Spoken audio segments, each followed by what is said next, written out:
Hello everyone. In our previous video, we have discussed the provision under the British East India Company. So, what are the development under the British East India Company? And today, we'll look at the development under the British Crown after the end of 1857 revolt. So, the first act was the Government of India Act 1858.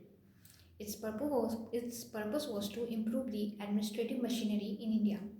Guys, if you want, you can write it down, the features. I'm going to dictate it. So the first feature is that it it ended the system of double government by abolishing the board of control and court of director. Guys, you remember that there was a court of court of directors appointed who was responsible for governing the company's affair, and there was a board of control that was appointed by the British Parliament. Now the board of control and the court of director were abolished. So with this, the dual system of government has been ended, and instead of this, Secretary of State was established for the administration of India. Guys, if you want, you can write it down. So yeah, I'm going to dictate it again. So Government of India Act 1858, first provision of this act is that it ended the system of double government by abolishing the court of director and board of control.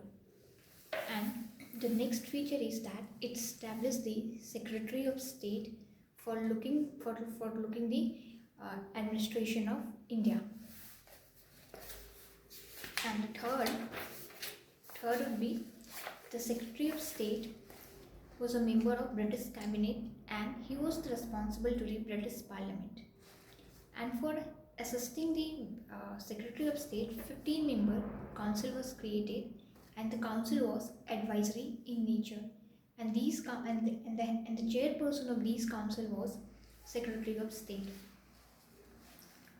So, from above these provision, we can conclude that British Parliament has established the control over the Indian affairs, and now the India's administration was highly centralized. Guys, if you want, you can refer to the any text where these all acts are given, and then if you can refer to these videos, then it will make more senses to you. Now the next act is Indian Council Act of 1861. The first important feature of this act is that Indians were for the first time made a part of lawmaking process. Earlier, Indians were not a part of lawmaking process.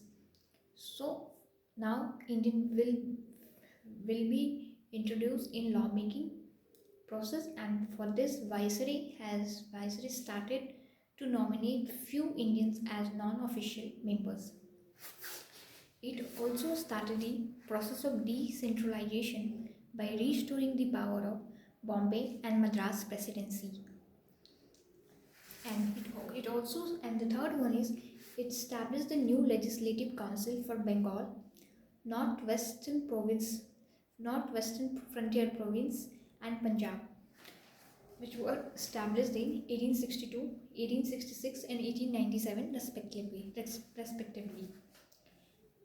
And the next feature is it gave the recognition to the portfolio system introduced by Lord Canning.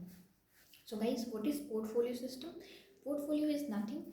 The various ministers are made the in charge of various departments. For example, if we can look in present scenario, there is a Department of Economic Affairs, Department of Urban Housing. So with like this, there is the portfolio where the particular minister is made in charge of the particular department. Now and the next feature is that it empowered the Viceroy to issue ordinance.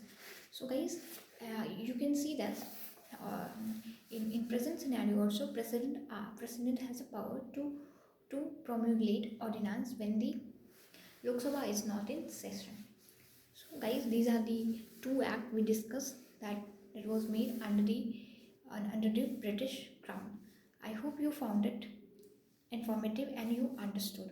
For the better understanding, please refer to some reference book and then watch this video. It will make more sense to you.